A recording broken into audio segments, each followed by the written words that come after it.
పందెం వద్దు. పూర్వం కమలాపుర రాజ్యాన్ని పాలించిన కమలధ్వజుడికి సూరధ్వజుడు అనే కొడుకు, శాలిని అనే కుమార్తె ఉండేవారు.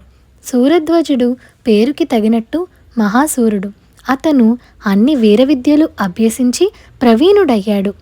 అనేక యుద్ధాలలో ముందు నిలిచి పోరాడి ఘన విజయం పొందాడు. అతను ఓటమి అన్నది ఎప్పుడూ ఎరుగడు. అతని పేరంటే శత్రువులకు సింహస్వప్నంగా ఉండేది. కమలధ్వజుడు సూరధ్వజుణ్ణి యువరాజుగా అభిషేకించి తాను పేరుకు మాత్రమే రాజుగా ఉంటూ రాజ్యభారం అంతా కొడుకుకే వదిలేశాడు. ఇలా ఉండగా శాలిని యుక్త వయస్కురాలైంది. రాజు ఆమె కోసం తగిన వరుణ్ణి వెతికే ఆలోచనలో పడ్డాడు. ఈ సంగతి తెలిసి సూరధ్వజుడు నా చెల్లెల్ని మహావీరుడికి తప్ప మరెవ్వరికీ ఇవ్వకూడదు. నన్ను గెలిచిన వాడికే ఆమెనిచ్చి పెళ్లి చేద్దామన్నాడు తండ్రితో. నీ ఆలోచన బాగానే ఉన్నది, కానీ పోటీ నీతో కాకుండా మరొక వీరుడితో ఏర్పాటు చేద్దామన్నాడు రాజు. ఇందుకు సూరధ్వజుడు ఒప్పుకోక శాలినిని పెళ్లాడేవాడు తననే జయించాలని పట్టుబట్టాడు.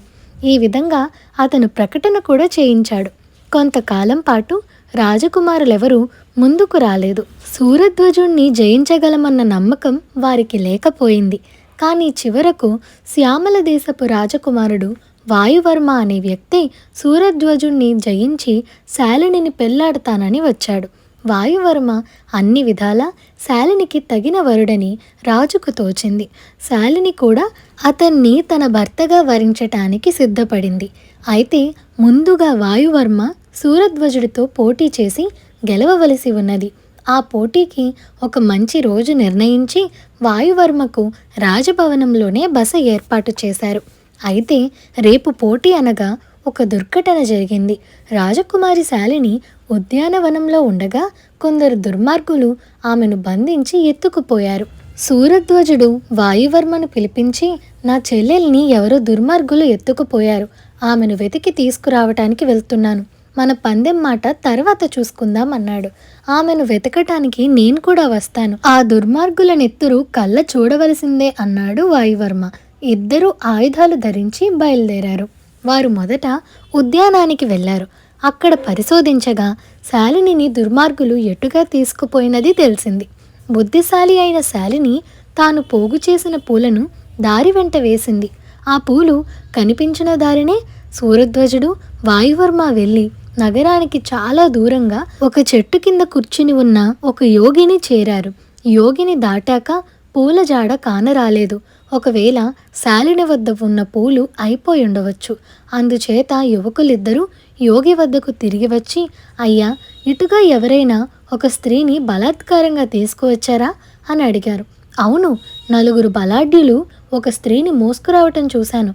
నేను వెళ్ళి వాళ్లకు బుద్ధి చెప్పాను గాని వాళ్ళు నా మాటలు లక్ష్య పెట్టక ఇలా అరణ్య మార్గం పట్టి వెళ్ళారు అన్నాడా యోగి. అడవిదారి తిన్నగా ఒక కొండ గుహని చేరింది. గుహ ద్వారానికి కొంచెం లోపలగా పూల చెండు ఒకటి కనిపించింది. దుర్మార్గులు శాలినిని ఈ గుహలో దాచి ఉంచారు. నేను వెళ్ళి ఆమెను విడిపించుకు వస్తాను అన్నాడు వాయువర్మ. అలా కాదు, నువ్విక్కడే ఉండు, నేనే ఆమెను విడిపించుకు వస్తాను అంటూ సూరధ్వజుడు కత్తి దూసి గుహలోకి చొరబడ్డాడు. అతను లోపలికి వెళ్ళిపోగానే ఒక పెద్ద కొండరాయి అతనికి వెనుకగా పడి గుహ ద్వారాన్ని మూసివేసింది. గుహ వెలుపల ఉన్న వాయువర్మకు ఒక స్త్రీ ఆర్తనాదం వినపడింది. అతను ఆ నాదం వినపడిన దిక్కుగా వెళ్ళి చెట్టుకు కట్టి ఉన్న శాలినిని, ఆమెను బెదిరిస్తున్న 4 బలాఢ్యులను చూశాడు. వారిలో ముఖ్యుడులాగా ఉన్నవాడు శాలినితో, వెర్రిదానా, నిన్ను రక్షించటానికి వచ్చిన వీరులను నా మనుషులు గుహలో బంధించారు. ఇక నువ్వు నన్ను పెళ్లాడక తప్పదు, నిన్ను నా నుంచి రక్షించే వారెవ్వరూ లేరు అంటున్నాడు. వాయువర్మ కత్తి దూసి ఆ మాటలన్న వాడిపైన పడ్డాడు. ఆ దుర్మార్గులు 4 ఏకమై అతన్ని ఎదిరించారు. కొంతసేపు వారు ఆత్మరక్షణ మాత్రం చేసుకొని అరణ్యంలోకి పారిపోయారు. వాయువర్మ శాలిని కట్లు విప్పి ఆమెను వెంట పెట్టుకొని సూరధ్వజుడు బంధింపబడ్డ గుహ వద్దకు వచ్చాడు. అదే సమయానికి అదృష్టవశాన అరణ్యవాసులు కొందరు అటుగా వచ్చి గుహ ద్వారానికి అడ్డంగా ఉన్న రాతిని తొలగించి లోపల చిక్కుకుపోయిన సూరధ్వజుణ్ణి విడిపించారు. తరువాత సూరధ్వజుడు వాయువర్మ శాలినిని వెంట పెట్టుకొని రాజభవనానికి తిరిగి వచ్చారు. రాజు పురోహితుణ్ణి పిలిపించి శాలినిని వాయువర్మకిచ్చి వివాహం చేయటానికి ముహూర్తం నిర్ణయించమన్నాడు. పోటీలో నన్ను అతను గెలిచిన తర్వాత కదా వివాహం. శాలినిని దొంగలు ఎత్తుకుపోకపోతే ఇవాళ మా పోటీ జరగవలసింది అన్నాడు సూరధ్వజుడు. మీ పోటీ ఇవాళ జరిగింది. నన్ను విడిపించటానికి నీతో అతను పోటీ చేసి నెగ్గాడు. ఇక వేరే పోటీ అవసరం లేదు అన్నది శాలిని.